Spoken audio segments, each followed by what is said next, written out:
Hello, இன்றைக்கி நம்ம chocolate cake தான் பார்க்க போகிறோம். இதுக்காக நம்ம ஒரு 100 கிராம் சாக்லேட் காம்பவுண்ட் வந்துட்டு மெல்ட் பண்ணி எடுத்துக்கலாம். நான் வந்துட்டு இந்த பிராண்ட் தான் யூஸ் பண்ணியிருக்கேன். உங்கள் கையில் எந்த பிராண்ட் இருக்கோ அது வந்துட்டு நீங்கள் யூஸ் பண்ணிக்கோங்க. அதுக்கப்புறம் அன்சால்ட்டட் பட்டர் எடுத்திருக்கேன். இது வந்துட்டு ஒரு 500 கிராம். நான் அந்த டபுள் பாயிலிங் பண்ணி தான் இதை வந்து மெல்ட் பண்ணி எடுத்தேன். மெல்ட் பண்ணி எடுத்ததுக்கப்புறமா இதை லைட்டாக பீட் பண்ணிக்கலாம். இதை லைட்டாக பீட் பண்ணதுக்கப்புறமா அந்த பட்டர் வந்துட்டு 500 கிராம் பட்டரை வந்துட்டு இதில் ஆட் பண்ணிக்கிறேன். இது வந்து எப்போவுமே ஐஸாக இருக்கக்கூடாது, ரூம் டெம்பரேச்சரில் இருக்கணும் பட்டர். அப்போ தான் இதோடது டெக்ஸ்சர் வந்துட்டு உங்களுக்கு கரெக்டாக வரும். நம்ம யூஸ் பண்ணுற எல்லா சாதனமே ரூம் டெம்பரேச்சரில் தான் இருக்கணும். அதுக்கப்புறம் இந்த ரெண்டையுமே கொஞ்சம் நல்லா பீட் பண்ணி எடுத்துக்கலாம். அதுக்கப்புறமா நான் வந்துட்டு 1/2 கப் வந்துட்டு சுகர் எடுத்திருக்கேன். இது வந்துட்டு 100 கிராம்.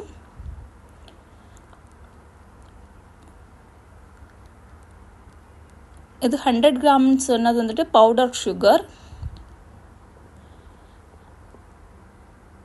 அதுக்கப்புறமா 2 பெரிய எக்கு சேர்த்துக்கோங்க. எக்கு சேர்த்ததுக்கப்புறமா நீங்கள் பீட் பண்ணி எடுத்துக்கோங்க. உங்கள்கிட்ட பவுடர் சுகர் இல்லைன்னா மட்டும் வந்துட்டு சுகர் ஆட் பண்ணிக்கோங்க. பவுடர் சுகர்னால் கார்ன்ஃப்ளோரு அதுக்கப்புறம் சுகரும் மிக்ஸ் பண்ணி வர்றது தான் பவுடர் சுகர்னு சொல்லுவாங்க.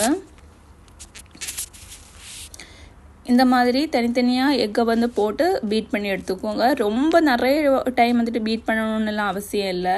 அது வந்துட்டு மிக்ஸ் ஆகுற அளவுக்கு மட்டும் பீட் பண்ணால் போதும். அதுக்கப்புறமா ஒரு பிஞ்ச் சால்ட் ஆட் பண்ணிக்கிறேன்.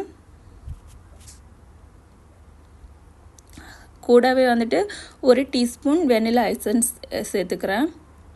வெனிலா எசன்ஸ் சேர்க்கும்போது அந்த முட்டையோட வாசனை அவ்வளோ பெருசாக தெரியாது. அதுக்கப்புறமா 1/2 டீஸ்பூன் பேக்கிங் சோடா வந்துட்டு ஆட் பண்ணிக்கிறேன். இந்த சேம் இது தான் வந்து உங்களுக்கு ப்ரௌனிக்குமே வரும்.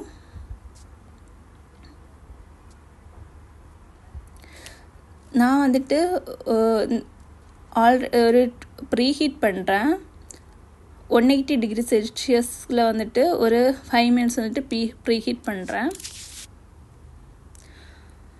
அதுக்கப்புறமா வந்துட்டு கொக்கோ பவுடர் வந்துட்டு 2 டீஸ்பூன் ஆட் பண்ணிக்கோங்க. ஆட் பண்ணிவிட்டு அதுக்கப்புறமா ஆல் பர்பஸ் ஃப்ளோர் வந்துட்டு ஒரு 1/2 கப் ஆட் பண்ணிக்கோங்க, ஒரு 60 கிராமுக்கு. அது வந்துட்டு மைதாவாக இருக்கலாம், என்னென்னா உங்களுக்கு ஹெல்தி வெர்ஷனாக வேணும்னா வந்துட்டு நீங்கள் வீட்டு ஃப்ளோர் கூட ஆட் பண்ணிக்கலாம். அதுக்கப்புறமா ஒரு ரவுண்ட் இது இல்லைனா ஒரு மவுல்டில் வந்துட்டு இதே மாதிரி அந்த இதை வந்துட்டு பேட்டர் வந்துட்டு ஊற்றிக்கலாம். ஊற்றுறதுக்கு அப்புறமா வந்துட்டு ஏர் பபிள்ஸ் இல்லாத மாதிரி வந்துட்டு லைட்டாக தட்டிக்கோங்க, இந்த மாதிரி லெவலாக வர வரைக்கும்.